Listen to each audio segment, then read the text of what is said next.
pasado, si ustedes recuerdan, aquellos que estuvieron en la transmisión, alguno que vio el video un poco más tarde, seguramente van a recordar que hablamos de la entrada del pueblo de Israel a la tierra prometida, y recordábamos la historia ahí en el libro de Josué, ¿sí? En los primeros capítulos, ¿sí? En ese contexto, en los primeros capítulos, si bien no fue el tema del miércoles pasado, pero en ese contexto de los primeros capítulos del libro de Josué, en el capítulo 3, en el versículo 5, el Señor le dice algo que me parece que es tremendamente importante para que lo consideremos nosotros en este tiempo tan particular que estamos viviendo. Allí dice Josué 3:5, purifíquense porque mañana el Señor va a realizar grandes prodigios entre ustedes. Yo creo que debe ser uno de esos textos de los cuales se predica mucho, ¿no? No solamente nosotros, sino distintos predicadores alrededor del mundo deben predicar mucho acerca de este texto, porque tiene que ver con la antesala a un tiempo de conquista, que es lo que definitivamente ellos van a vivir. Pero mientras leía este versículo, tratando de entender un poco lo que Dios está haciendo y también con lo que Dios va a hacer en los próximos días, recordé que tenía unos viejos apuntes por ahí, los fui a buscar y bueno, esos apuntes me hicieron acordar de una historia de la Biblia, acá, de este mismo contexto, que es lo que yo quiero compartir con ustedes, ¿no? Nosotros nos metemos aquí en el libro de Josué e inmediatamente nos vemos envueltos en lectura que tiene que ver con conquista, con aún milagros de parte de Dios, ¿no? Bueno, seguramente que todos recuerdan esa entrada a la tierra prometida. Pero mientras iba avanzando en la lectura de esos textos, había una frase que se empezó a instalar en mi mente, en mis pensamientos, que es lo que quiero compartir con ustedes en los próximos minutos. Yo quiero recordar algunos momentos de la historia del pueblo de Israel previos a esta historia de Josué, previos y de esta historia, ¿sí? Vamos a ver si podemos hacer un recordatorio, ¿no? de los últimos días de Moisés y los primeros días de Josué, y les quiero presentar entonces esa pregunta que es la que se me venía a la cabeza, ¿no? Un poco recordando cómo fueron esos últimos momentos antes del ingreso a la tierra prometida. Y para poder recordar eso, necesitamos ir al libro anterior, que es el libro de Deuteronomio, arrancando del capítulo 29. Obviamente que no vamos a leer todos los pasajes porque nos llevaría demasiado tiempo, pero les quiero ir leyendo algunos pasajes aislados, porque cuando después les diga cuál es la pregunta que pasaba por mis pensamientos en estos días, ustedes se van a dar cuenta por qué necesitamos leer esos pasajes. Así que el primero está en el capítulo 29, a partir del versículo 5 en adelante. Los pasajes van a ir apareciendo en la pantalla, así que en todo caso no se distraigan, pero si quieren pueden ir siguiendo conmigo los títulos que aparecen ahí en su Biblia, ya sea la Biblia de papel o en el celular donde la tengan. Pero así dice en el capítulo 29, versículo 5, que durante los 40 años que los guié a través del desierto, no se les desgastó la ropa ni el calzado. Se dan cuenta, ¿no? Obviamente el que está hablando es Dios, ¿no? Dios hablándole al pueblo. Versículo 13. De esta manera confirma hoy que ustedes son su pueblo y que Él es su Dios, según lo prometió y juró a sus antepasados, Abraham, Isaac y Jacob. Asegúrense de que ningún hombre, ni mujer, ni clan, ni tribu entre ustedes aparte hoy su corazón del Señor nuestro Dios para ir a adorar a los dioses de esas naciones. Tengan cuidado de que ninguno de ustedes sea como una raíz venenosa y amarga. Si alguno de ustedes al oír las palabras de este juramento se cree bueno y piensa, todo me saldrá bien aunque persista yo en hacer lo que me plazca, provocará la ruina de todos. El Señor no lo perdonará, La ira y el celo de Dios arderán contra ese hombre. Todas las maldiciones escritas en este libro caerán sobre él, y el Señor hará que desaparezca hasta el último de sus descendientes. Voy al capítulo 30, versículo 2. Y cuando tú y tus hijos se vuelvan al Señor tu Dios, y le obedezcan con todo el corazón y con toda el alma, tal como hoy te lo ordeno, entonces el Señor tu Dios restaurará tu buena fortuna y se compadecerá de ti. Volverá a reunirte de todas las naciones por donde te haya dispersado. Aunque te encuentres desterrado del lugar más distante de la tierra, desde allá el Señor tu Dios te traerá de vuelta y volverá a reunirte. Yo iba leyendo estos pasajes y entonces la frase, la pregunta que se me cruzó por mis pensamientos en ese momento fue: ¿y dónde estaba Acán? ¿Y dónde estaba Acán? ¿Ustedes saben quién era Acán? Bueno, ya se lo voy a decir.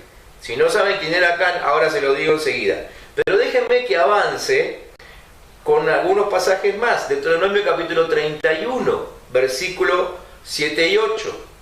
Dice que llamó entonces Moisés a Josué y en presencia de todo Israel le dijo: sé fuerte y valiente, porque tú entrarás con este pueblo al territorio que el Señor juró darles a sus antepasados.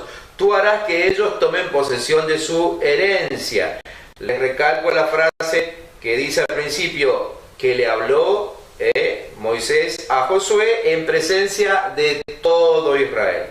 Versículo 8. El Señor mismo marchará al frente de ti y estará contigo. Nunca te dejará ni te abandonará. No temas ni te desanimes. Y otra vez la pregunta que se me cruza por la cabeza: ¿y dónde estaba Acán? Cuando seguimos avanzando en la lectura, capítulo 32, nos encontramos con el cántico de Moisés. Yo no se lo voy a leer, pero está muy interesante leerlo después. Ustedes lo pueden hacer ahí en su casa, ¿sí? Todo un cántico que obviamente es de alabanza al Señor, reconociendo sus obras y todo el tiempo que anduvieron por el desierto, etcétera, etcétera. El cuidado de Dios, ¿no? Ese fue el capítulo 32. En el capítulo 33 de Deuteronomio aparece la bendición de las tribus, es decir, Moisés bendiciendo a todas las tribus de Israel. Esto ya es casi una forma de vida de Moisés. Moisés sabía que le quedaba poco tiempo y que ya pronto el Señor se lo llevaría a su presencia. Entonces en el capítulo 33 aparece esta bendición. Moisés bendice a todas las tribus, y entre las tribus que bendice a la tribu de Judá. Recuerden esto. Ahora, cuando avancemos en el mensaje, en esta palabra, se van a dar cuenta por qué es tan importante que tengamos en cuenta que Moisés también bendijo a la tribu de Judá. Y vuelve la pregunta: ¿y dónde estaba Acán? Mientras Moisés cantaba, mientras Moisés bendecía a las tribus. Y ahora pasamos al próximo libro, al libro de Josué, ¿no? Entonces, los dos primeros capítulos del libro de Josué, Josué comienza a llamar a la guerra, ¿sí? Bueno, se relata ahí cómo Josué envía espías a la tierra prometida para que vean cómo es, ¿no? En el capítulo 3 definitivamente ya se habla acerca del cruce del Jordán, de eso hablamos el miércoles pasado. En el capítulo 3, versículo 5, aparece el texto que les leí recién respecto de la purificación, ¿no? Es decir, Josué hablándole a todo el pueblo de parte de Dios, dándole esa orden de que debían purificarse antes de que Dios los utilizase con grandes milagros y prodigios. Y otra vez la pregunta: ¿y dónde estaba Acán? Bien, seguimos adelante, vamos al capítulo 5. En el capítulo 5, entre el versículo 2 y el 7, se habla de la circuncisión que Dios le pidió a todo el pueblo, o mejor dicho a los hombres, ¿sí?, que hicieran antes de comenzar a tomar dominio de esa tierra. Ya habían cruzado el Jordán, pero ahora estaban en medio de ese acto que era una costumbre que ellos tenían, ¿no? Dios les pide que se circunciden, todos los hombres tenían que circuncidarse. Y en el capítulo 6 aparece la toma de Jericó. La verdad que, bueno, nosotros sabemos, la toma de Jericó fue absolutamente milagrosa. Jericó, según dicen los historiadores, era probablemente la ciudad más fortificada de la antigüedad.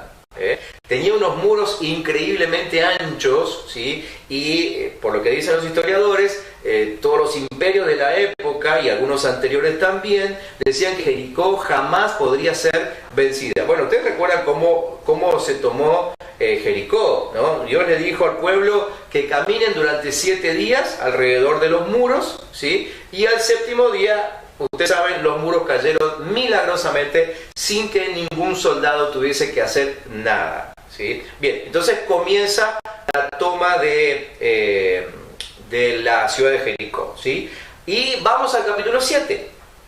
Capítulo 7 dice: sin embargo, los israelitas desobedecieron al Señor, conservando lo que Él había decidido que fuera destinado a la destrucción, pues, escuchen esto, Acán, aquí aparece el famoso, Acán, hijo de Carmi, nieto de Zabdi y bisnieto de Sera, guardó para sí parte del botín que Dios había destinado al exterminio. Este hombre de la tribu de Judá, ¿de qué tribu? Judá, la que les mencioné recién, provocó la ira del Señor contra los israelitas.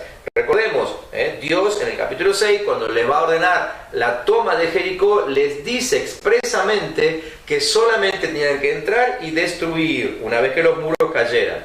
Pero no se podían llevar nada. Un dato extra, si les sirve para tener en cuenta, es que las ciudades que ellos conquistaron fueron 10. Esta fue la primera de las 10. Es decir, el 10%, el diezmo, siempre es del Señor. El primer 10% de cualquier ganancia tuya es del Señor. Esa debe ser la razón por la cual Dios le dijo: de esta ciudad no tomen nada. Es interesante que de todas las que vinieron después, Dios siempre le permitió que se lleven lo que quieran. De esta no. Bien, sigo leyendo. Allí capítulo 7, versículo 2, dice que Josué envió ahora unos hombres de Jericó hacia Jai. Ya habían tomado Jericó y ahora iban por la segunda ciudad. Jai se llamaba, lugar cercano a Bet-Aven, frente a Betel, y les dijo: vayan a explorar la tierra. Fueron pues a explorar la ciudad de Jai y poco después regresaron y le dieron el siguiente informe a Josué: no es necesario que todo el pueblo vaya a la batalla, 2 o 3 mil soldados serán suficientes para que tomemos Jai. Esa población tiene muy pocos hombres y no hay necesidad de cansar a todo el pueblo. Por esa razón, solo fueron a la batalla 3.000 soldados, pero los de Jai los derrotaron. El ejército israelita sufrió 36 bajas y fue perseguido desde la puerta de la ciudad hasta las canteras. Allí, en una pendiente, fueron vencidos. Como resultado, todo el pueblo se acobardó y se llenó de miedo. Ante esto, Josué se rasgó las vestiduras y se postró rostro en tierra ante el arca del pacto del Señor. Lo acompañaban los jefes de Israel, quienes también mostraban su dolor y estaban consternados. Josué le reclamó a Dios: Señor y Dios, ¿por qué hiciste que este pueblo cruzara el Jordán y luego los entregaste en manos de los amorreos para que lo destruyeran? Mejor nos hubiéramos quedado del otro lado del río. Dime, Señor, ¿qué puedo decir ahora que Israel ha huido de sus enemigos? Los cananeos se enterarán y llamarán a los pueblos de la región, entonces nos rodearán y nos exterminarán. ¿Qué será de tu gran prestigio?, le dice Josué. Y el Señor le contestó: levántate, ¿qué haces allí postrado? Los israelitas han pecado y han violado la alianza que concerté con ellos. Les aclaro que hasta acá Josué no tenía idea de lo que había pasado. Ahora se va a enterar, porque Dios se lo va a decir. Le dice: se han apropiado del botín de guerra que debía ser destruido y lo han escondido entre sus posesiones. Insisto, Josué no sabía nada de esto. Por eso los israelitas no podrán hacerle frente a sus enemigos, sino que tendrán que huir de sus adversarios. Ellos mismos se acarrearon su destrucción, y si no destruyen ese botín que está en medio de ustedes, yo no seguiré a su lado. Levántate, purifica al pueblo, diles que se consagren hasta presentarse ante mí mañana, y que yo, el Señor, Dios de Israel, declaro, la destrucción está en medio de ti, Israel. No podrás resistir a tus enemigos hasta que hayas quitado el oprobio que está en el pueblo. Mañana por la mañana se presentarán por tribus. La tribu que yo señale por suerte se presentará sus clanes. El clan que el Señor señale presentará sus familias. Y la familia que el Señor señale presentará sus varones. El que sea sorprendido en posesión del botín de guerra destinado a la destrucción será quemado junto con su familia y sus posesiones, pues ha violado el pacto del Señor y ha causado el oprobio de Israel. Al día siguiente, muy de madrugada, Josué mandó llamar una por una a las tribus de Israel y la suerte cayó sobre Judá. Todos los clanes de Judá se acercaron y la suerte cayó sobre el clan de Sera. Del clan de Sera la suerte cayó sobre la familia de Zabdí. Josué entonces hizo pasar a cada uno de los varones de la familia de Zabdí y la suerte cayó sobre Acán, hijo de Carmi, nieto de Zabdí, bisnieto de Sera. Entonces Josué lo interpeló. Hijo mío, le dijo, honra y alaba al Señor, Dios de Israel, cuéntame lo que has hecho, no me ocultes nada. Acán le replicó, es cierto que he pecado contra el Señor, Dios de Israel, esta es mi falta.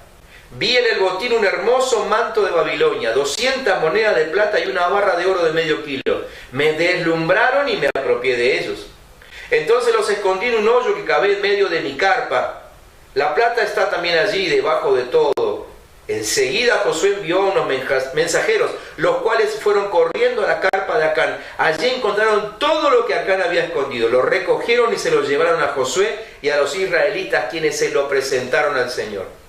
Y Josué y todos los israelitas tomaron a Acán, bisnieto de Sera, y lo llevaron al valle de Acor, junto con la plata, el manto y el oro. También llevaron a sus hijos, sus hijas, el ganado, su carpa y todas sus posesiones.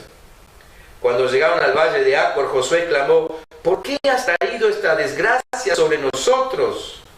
Que el Señor haga caer sobre ti esa misma desgracia. Entonces todos los israelitas apedrearon a Acán y a los suyos y los quemaron. Luego colocaron sobre ellos un gran montón de piedras que sigue en pie hasta el día de hoy. Por eso aquel lugar se llama Valle de Acor. Así aplacó el Señor el ardor de su ira. Vuelvo a preguntar, ¿dónde estaba Acán? ¿Dónde estaba Acán cuando Dios hablaba a Israel a través de Moisés? ¿Dónde estaba Acán cuando Dios le dijo al pueblo expresamente que no debían apartarse de los mandamientos que Dios les había dado en el desierto? ¿Dónde estaba Acán cuando Moisés cantaba y recordaba a cada uno de los mandamientos de Dios? ¿Dónde estaba Acán cuando Moisés le dio el mando a Josué y Josué volvió a reiterarles a todos que debían purificarse y mantenerse puros? ¿Dónde estaba Acán mientras todos los hombres se circuncidaban justamente por santificación delante de Dios? ¿Dónde estaba? La respuesta es, Acán siempre estuvo ahí. Acán siempre estuvo ahí. Acán siempre estuvo en medio del pueblo. Acán estaba presente en cada uno de los discursos. Acán escuchó cada palabra de Moisés, cada palabra de Josué. Acán siempre escuchó todo, porque todo lo que se dijo, que yo les acabo de leer, siempre se dijo delante de todo el pueblo. Acán siempre estuvo en medio del pueblo. ¿Qué pasó entonces? ¿Cómo puede ser que estando en medio del pueblo, escuchando todo lo que Dios le decía, Acán cometió semejante pecado de desobediencia que trajo maldición sobre él, sobre su familia y aún sobre el pueblo? ¿Qué pasó? Esta historia es tremenda, ¿no? Es una tremenda historia que nos muestra que una persona puede atravesar momentos emotivos muy fuertes, como los tiene que haber atravesado Acán. A ver, era imposible no llorar frente al cántico de Moisés. Se lo recomiendo otra vez, léalo después. Pero una persona puede atravesar momentos emotivos muy fuertes, puede ser bendecido con todo el pueblo, porque Acán recibió bendición junto con todos, puede ser parte de un llamado a la conquista, es decir, cuando Dios llama a la conquista, puede ser que esté llamando a alguien que está en medio del pueblo, pero cuyo corazón no está santo. Esta historia nos muestra muestra que una persona puede escuchar la orden de Dios de purificación, puede ser parte de un proceso de limpieza, de santificación, como la circuncisión lo fue para ellos. Puede participar de algunas victorias, inclusive, ¿sí?, victorias terriblemente milagrosas, y aún así seguir ocultando su pecado. ¿Por qué esta historia es tan tremenda para nosotros y tan tremenda para nosotros en este tiempo, hoy?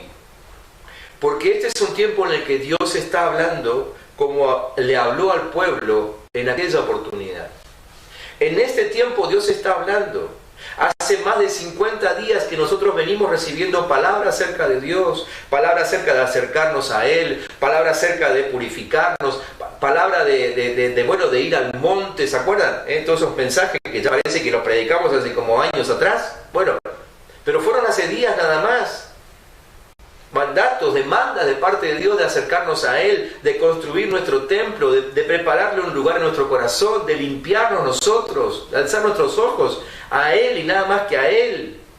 Entonces, la pregunta que recién nos hacíamos, que yo me hacía respecto de Acán, es una pregunta que también se puede hacer acerca de cualquiera de nosotros que no está escuchando lo que Dios dice. En medio del pueblo, cuando Dios habla, pero escuchando quién sabe qué, o prestando atención a quién sabe qué.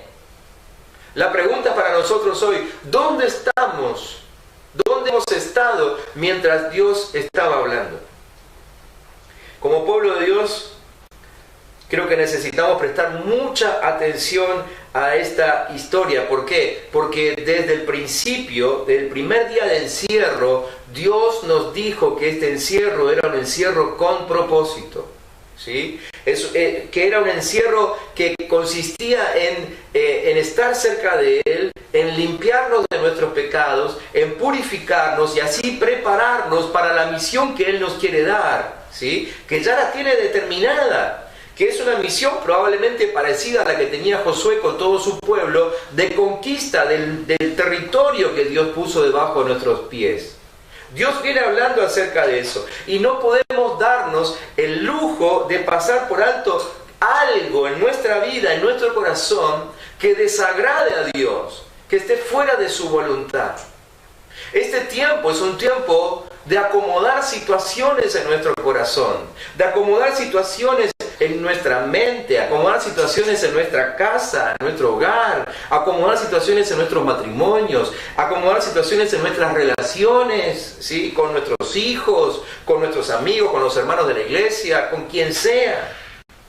Pero este es tiempo de purificarnos, como también fue tiempo de purificarse para Acán, pero quién sabe qué cosa estaba escuchando y le costó la vida.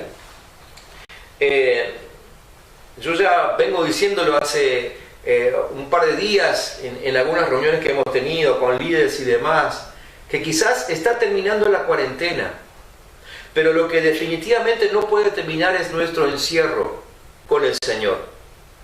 Es más, hoy también puse ahí en una de las redes, de mis redes, que el primer encierro fue un encierro involuntario. ¿Se acuerdan cuando predicamos acerca de Esther, ¿no? Y hacíamos la ejemplificación en su vida de cómo el encierro para Esther fue en principio involuntario, hasta que ella entendió que estaba en el palacio del rey encerrada, pero con un propósito, y a partir de ahí empezó a darle otro sentido a su encierro, y de hecho ella ya no quiso irse más de su encierro. ¿Por qué? Porque entendió que Dios la quería ahí para ejecutar sus planes. Entonces, Entonces, tenemos que entender esto, que el primer encierro fue involuntario, pero ahora cuando salgamos de este tiempo de cuarentena, el encierro tiene que ser voluntario. Si seguimos las palabras que recibimos en Isaías capítulo 26, ustedes se acuerdan, la primera semana de la cuarentena, allí por el 20 de marzo, más o menos, no recuerdo bien, la palabra era, entra en tu aposento y cierra tu puerta detrás de ti, y entendimos de que era Dios el que nos metía ahí adentro y Él cerraba la puerta para que estemos a solas con Él, como inclusive le pasó a Noé cuando Dios cerró la puerta del arca y quedaron ahí encerrados. Pero ahora, cuando salgamos de este tiempo de cuarentena, lo que tenemos que cerrar la puerta somos nosotros, ¿sí?, para mantenernos en intimidad con Él. Obviamente, el encierro no va a ser físico, no va a ser material, porque saldremos a la calle y haremos lo que el Señor nos pida en nuestro encierro a solas con Él, ¿sí? Entonces, saldremos y volveremos, pero tendremos que volver constantemente a ese encierro voluntario para mantener la santidad de nuestro corazón. Pero esta palabra, esta palabra que hoy estamos compartiendo, es una palabra que tiene que llamarnos la atención. Yo no sé cuántos más mensajes habrá acerca de limpiar nuestra vida y acerca de arreglar los asuntos pendientes, no sé, porque sí sé que hay muchos hermanos del pueblo, del gran pueblo de Dios, que están siendo obedientes, que están ajustando sus cuentas con el Señor, sus cuentas en casa, lo que sea, la están ajustando, y Dios va a seguir adelante con esos hermanos que están ajustando sus cuentas, que están haciendo lo que Él pide. Y no va a poder Dios esperar todo el tiempo que se nos ocurra a aquellos que están siendo desobedientes o que están oyendo quién sabe qué en vez de escuchar las palabras del Señor. Por favor, mientras les hablo, tengan en cuenta lo que les dije al principio. Estas palabras van como de un padre hacia sus hijos, con mucho amor, con mucho cariño, para que ninguno de nosotros sufra lo que tuvo que sufrir Acán y toda su familia, ¿sí? Entonces la pregunta para nosotros tiene que ser profunda, ¿no? Y tiene que hasta casi doler, ¿no? En algún mensaje por ahí dijimos que si no duele no sirve, ¿no? Tenemos que sentir esto. De que lo que Dios demanda tiene que llevarse a cabo. No podemos salir de este encierro sin solucionar lo que Dios nos demanda. No podemos salir de ese encierro. La gran pregunta que tengo que hacerme es: ¿terminé de arreglar mis asuntos con mi cónyuge? ¿Terminé de arreglar mis asuntos con mis hijos? ¿Terminé de arreglar mis cuentas con el Señor? ¿Qué es lo que todavía me queda por arreglar? No sé cuántos días más quedarán de cuarentena. Empezamos a ver movimiento por todos lados. Parecía que en poco tiempo nos van a dejar salir a la calle. De hecho, a partir de unas horas atrás, hoy estamos a miércoles aquí, el martes, lunes, empezaron a liberar algunas actividades y se ve en la ciudad como que salieron desaforados, ¿no? Claro, fueron muchos días encerrados. Y creo que muchos cristianos hicieron lo mismo, salieron desaforados de su encierro. ¿Por qué? Porque probablemente no estaban soportando algunas cosas que Dios estaba hablando a sus corazones. Espero que esa no sea la experiencia de algunos de los que están viendo esto desde el otro lado. No podemos salir huyendo de su presencia sin arreglar lo que Dios quiere que arreglemos. Miremos en estos últimos minutitos las consecuencias de ese pecado oculto en la vida de Acán. Miren que el pecado oculto otorga derechos al enemigo, ¿sí? Cuando hay pecado oculto en nuestro corazón, nuestro enemigo, el diablo, tiene derechos. Y los derechos que se toma el diablo son para matar, robar y destruir. Nunca son derechos para hacernos el bien, ¿sí? El pecado oculto en nuestro corazón le da derechos al diablo para entrar a nuestra vida y hacer eso: matar, robar y destruir. El pecado oculto habilita el suministro desde el infierno, es decir, mientras que yo mantenga pecado escondido en mi corazón, habrá un suministro desde el mismo infierno que hará que todo el tiempo esos espíritus inmundos vayan y vengan a mi vida. Por eso no puedo darme el lujo de tener pecados ocultos. El pecado oculto, como vimos en Acán, acarrea maldición no solamente sobre mí, sino sobre toda la familia. El pecado oculto aún trae muerte a la congregación. Fíjese en la historia. En la historia se dice que 36 hombres murieron, 36 hombres de Israel, del pueblo, del ejército, de Josué, murieron sin nunca saber por qué. Porque no se enteraron. Era un pecado oculto. Solo Acán lo sabía, y Dios obviamente. Pero ese pecado oculto de Acán le costó la vida a 36 hombres de la congregación. Entonces no traigamos maldición sobre el resto de la iglesia. Es decir, si alguno persiste en mantener pecado oculto, la verdad es que nos maldice a todos. Necesitamos prestar atención a esto. El pecado oculto interrumpe la dulce comunión entre Dios y su pueblo, ¿sí? Vemos que ahí en esa historia Dios estuvo a punto de cortar relaciones con el pueblo. Se ve que se pone firme. Obviamente Dios también recuerda la cantidad impresionante de veces anteriormente en que el pueblo le fallaba. El pecado oculto provoca la ira de Dios, contrista su corazón, y por esa razón Dios no nos permite prosperar. Por eso le fue mal a ellos. Le fue mal, porque el pecado oculto detiene la prosperidad. El pecado oculto detiene el fluir de la bendición de Dios. Pobreza, enfermedades, tribulaciones, son muchas veces consecuencias de pecados ocultos. Recordemos allí cuando Pablo le escribía a los Corintios y le hablaba acerca de la cena del Señor, ¿sí? Él le decía que algunos de la congregación estaban enfermos e inclusive algunos, le decía, habían muerto. ¿Por qué? Por pecados ocultos que había en sus corazones.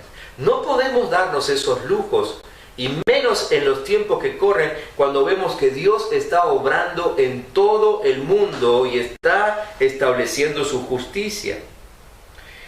Muchas veces creo que nosotros no prosperamos, aún materialmente,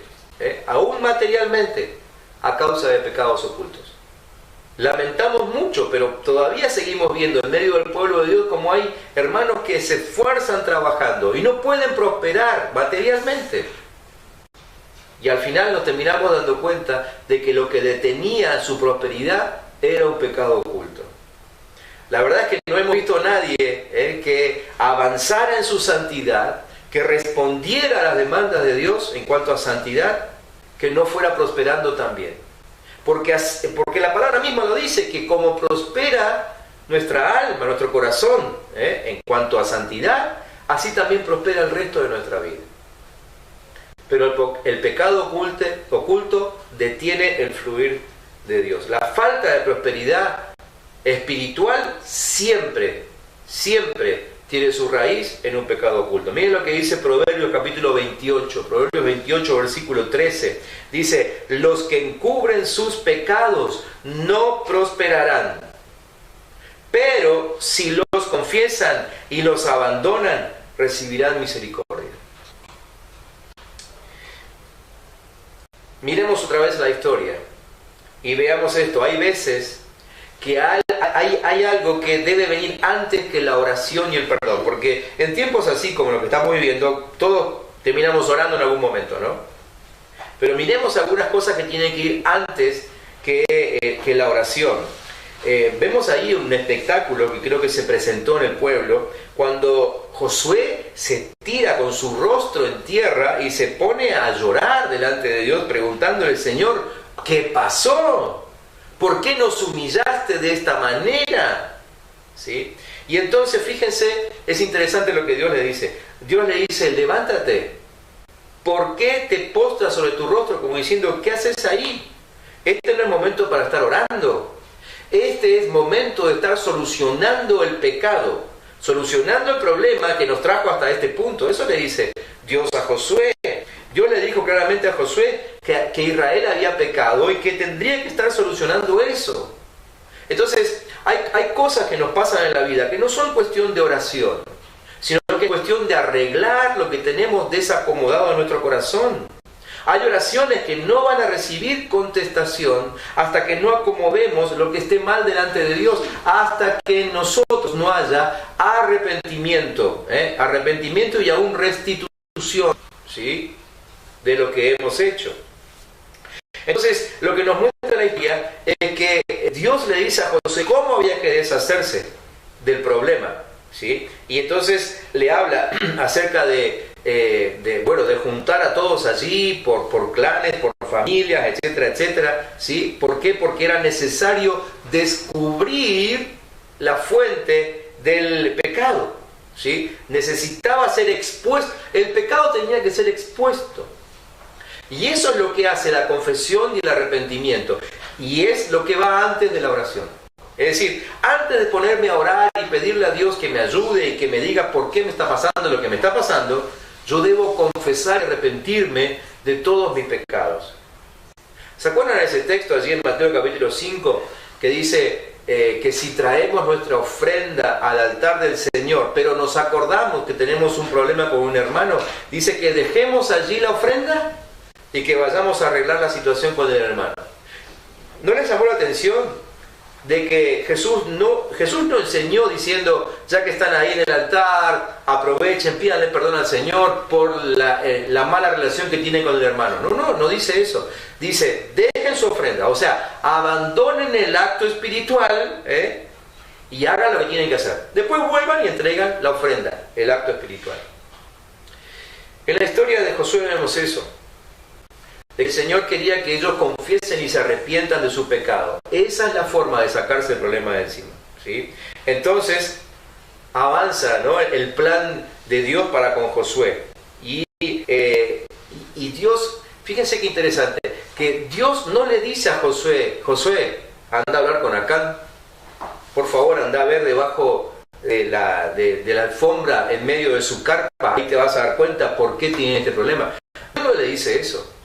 Dios le dice a Josué que se presenten todas las tribus y echen suerte. Ellos tenían un sistema ahí para elegir las cosas, ¿no? Bueno, tiene que ver con cuestiones de aquella época. No vamos a entrar en detalle ahora, pero ellos algunas cosas delante de Dios las determinaban echando suertes.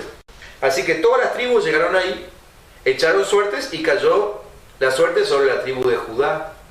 Y después cayó la suerte sobre el clan al que pertenecía Acán y luego su familia. Es como que Dios lo fue cercando, ¿no? Dios lo fue cercando a Acán, ¿sí? Uno dice, pero ¿no hubiese sido más fácil que Dios directamente le diga a Josué, Acán es el culpable? La respuesta es no. Quizás Dios lo hace de vez en cuando, pero la enseñanza es que nosotros somos responsables de encontrar el pecado oculto de nuestro corazón. Yo creo que hay una enseñanza en esto aún para aquellos que a veces orando le dicen, Señor, si hay algo en mí, por favor, mostrámelo, ¿no? A veces esa frase es una frase de excusa, ¿sí? Como para que, bueno, por lo menos lo dije en oración. Si el Señor quiere que yo descubra mi problema, Él me lo mostrará. Pero yo sé cuál es. O yo sé que algo está pasando. O yo veo en mi entorno que no puedo prosperar. Entonces, ¿qué hago? Debo buscar ese pecado. Para eso es este tiempo.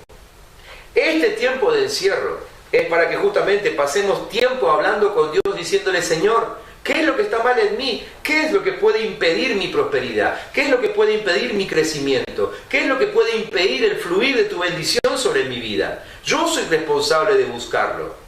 Si en algunas oportunidades Dios me lo quiere decir, buenísimo, gloria a Dios, pero la verdad es que yo soy responsable, vos sos responsable, todos somos responsables de presentarnos delante de Dios y encontrar aquello que no está bien y sacarlo ahora que todavía hay tiempo, delante del Señor, y exponerlo y arreglar eso. Por eso es que hemos insistido tantas veces, si hay cosas ocultas en tu vida, si hay cosas ocultas en tus relaciones, si hay cosas ocultas ahí en medio del hogar, este es el tiempo. No esperes a que habiliten las salidas, te termine la cuarentena y puedas volver a tu rutina, ¿sí? Sin haber solucionado lo que está en tu corazón. No lo hagas. Hacer eso sería como jugar con Dios. Sería prácticamente estar en la misma situación que estuvo Acán. Y recordar cómo termina la historia. Nunca olvides cómo termina la historia de Acán. El salmista decía en el Salmo 26, examíname y ve si hay en mí camino de perversidad. Es nuestra responsabilidad. Por favor, no hagamos oídos sordos a lo que la palabra de Dios nos pide. No seamos necios. No querramos pasar por encima de aquellas situaciones que quizás hace años que tendríamos que tenerlas solucionadas. No pongamos en riesgo nuestra vida y la vida de nuestra familia y aún la vida de la congregación. Queremos realmente que cuando todo esto pase, la iglesia salga distinta, salga con luz para brillar en medio de la tiniebla. Pero para eso tiene que haber santidad plena en cada uno de nosotros. Necesitamos encontrar ese pecado oculto. Por favor, recordemos Proverbios 28. El que no confiesa sus pecados no prosperará. Arreglemos esas cuentas delante del Señor. Recordemos que el perdón activa la unción de paz sobre nuestras vidas. Dice el Salmo 32, bienaventurado aquel cuya transgresión ha sido perdonada y cubierto su pecado. Aprovechemos este tiempo. Creo que después de 50 y algo de días de estar encerrados, la mayoría de nosotros tenemos que habernos dado cuenta de que Dios nos quería así, para poder hablarnos especialmente en este tiempo. Dios quería hablarnos de algunas cosas que de otra manera quizás no las hubiésemos conversado con Él. Así que aprovechemos lo que todavía queda de cuarentena para arreglar cuentas con el Señor y arreglar cuentas con quien sea que haya que arreglar cuentas. Pero no terminemos este encierro con propósito sin que el propósito del encierro se cumpla en nosotros. Mantengámonos en santidad, mantengámonos en pureza. Y hagamos lo mismo con nuestra familia. Trabajemos en estos días, de lo que queda de esta cuarentena, trabajemos con nuestros hijos. Llevémoslos a ellos a una reflexión acerca de la necesidad de ser santos y mantenernos santos, aún después de que todo esto pase. Lo que tenemos por delante es una gran tierra prometida, es una gran victoria. ¿Sí? Vemos, si ustedes quieren, sigan leyendo después la historia de Josué y van a ver que una vez que ellos solucionaron ese tema, después la victoria siguió su marcha. Ellos pudieron conquistar una y otra ciudad, volvieron a atacar a Jai y ahora sí los vencieron. Entonces está más que claro que nosotros podemos vencer cualquier situación, apropiarnos de cualquier territorio, siempre y cuando en nosotros haya santidad, porque la santidad es la única condición para que el Señor marche con nosotros en cualquier batalla que tengamos que enfrentar. Vamos a orar ahora. Y yo quiero invitarte a que mientras oramos puedas ahí en tu corazón arrepentirte de lo que el Espíritu Santo ponga en tu mente en este momento. Quizás quieras tomar un papel, una virome y anotar aquellas cosas que debieras solucionar antes de que termine la cuarentena. Hacelo, por favor, no lo dudes. Quizá, bueno, estás ahí en familia y ahora te cuesta un poquito ventilar, ¿no? Manifestar lo que debieras arreglar. Bueno, tendría que decirte que la familia es el mejor ámbito, pero si te da cierta vergüenza, cierto pudor, por lo menos, ahora mientras oremos, haz el compromiso que en cuanto puedas, y si fuera posible hoy todavía, antes de que termine el día, habla con Dios y empezar a solucionar aquellas cosas que vos sabés que a Dios no le agrada. Que no termine este tiempo de encierro con propósito, sin que el propósito del encierro se cumpla en tu vida y en tu familia. Vamos a orar. Padre Santo, gracias por tu palabra. Gracias, Señor, porque aunque es palabra dura y, Señor, termina de una manera realmente tremenda. Vemos, Señor, que esta historia termina con la muerte no solo de Acán, que era el culpable, sino la muerte de su familia, que quizás nunca se enteraron de lo que Acán había hecho. Aún, Señor, termina con la pérdida de todas sus propiedades. No le quedó nada, Señor, a toda esa familia no le quedó nada. Solamente por mantener pecados ocultos. Señor, que no sea así con nosotros. En el nombre de Jesús, que tu Espíritu ahora, Señor, corra y vaya hasta el último que esté escuchando esta transmisión y aún que vea el video en los próximos días, para tocar sus corazones y hacerles ver que es necesario mantenerse en santidad delante de Dios. Y que estar en encierro con Él voluntariamente es lo mejor que nos puede pasar. Y que estar ahí delante de su presencia y ser confrontados con Él es mucho mejor que ser confrontados por el diablo cuando le damos legalidad, cuando le damos oportunidad que entre en nuestra vida a causa del pecado oculto. Que nunca suceda eso con nosotros. En nombre de Jesús. Señor, que comience entre nosotros un tiempo de purificación. Un tiempo de purificación voluntario, como vimos que aún el pueblo lo hizo, Señor, cuando les mandaste circuncidarse. Que cada uno de nosotros tome los próximos días como tiempo de limpieza. Señor, aún que tu Espíritu habla al corazón de aquel que deba hacer quizás un ayuno de purificación, tomarse el día completo, o 2 días completos, o 3 días completos, lo que haga falta, Señor, hasta terminar de exponer delante de tu presencia cada pecado que hasta ahora estuvo oculto. Señor, que aún las relaciones se arreglen en estos próximos días. Yo bendigo con gracia de Dios esos hogares donde hoy hay situaciones problemáticas. Que haya un tiempo, Señor, que como que se habilite un tiempo en el cual tú permitas que en casa se hable en paz para solucionar cada situación. Señor, que si hasta ahora hubo gritos y peleas cuando se trataba de arreglar alguna situación, que ahora comience un tiempo de paz para que puedan hablar lo que haya que arreglar, Señor. Que puedan decirse las cosas con gracia de Dios, Señor Jesús. Y aún con misericordia el uno por el otro, Señor. Buscando, Señor, solucionar todo. Entendiendo que tú eres el que desea que sigan juntos en casa, que no haya discusiones y que aún crezcan como familia.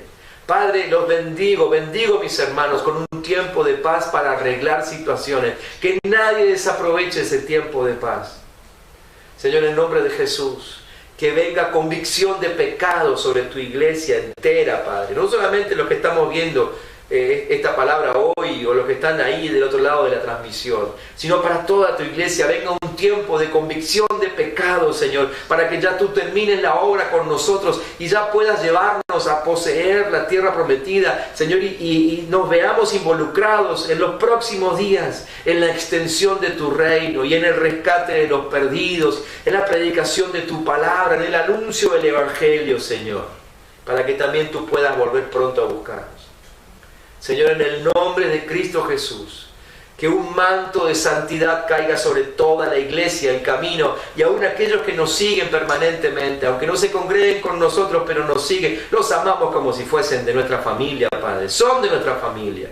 Que venga un manto de santidad que caiga sobre todos nosotros, y en los próximos días haya arrepentimiento de pecados, haya confesión, haya, Señor, situaciones que se arreglan, Padre Santo, y como consecuencia venga tu prosperidad. Prosperidad material, prosperidad en la salud, prosperidad ministerial, Padre Santo, prosperidad en tus llamados. Padre, que en los próximos días vengan, Señor, tú puedas hacer muchos llamamientos a causa de que tu pueblo se está santificando.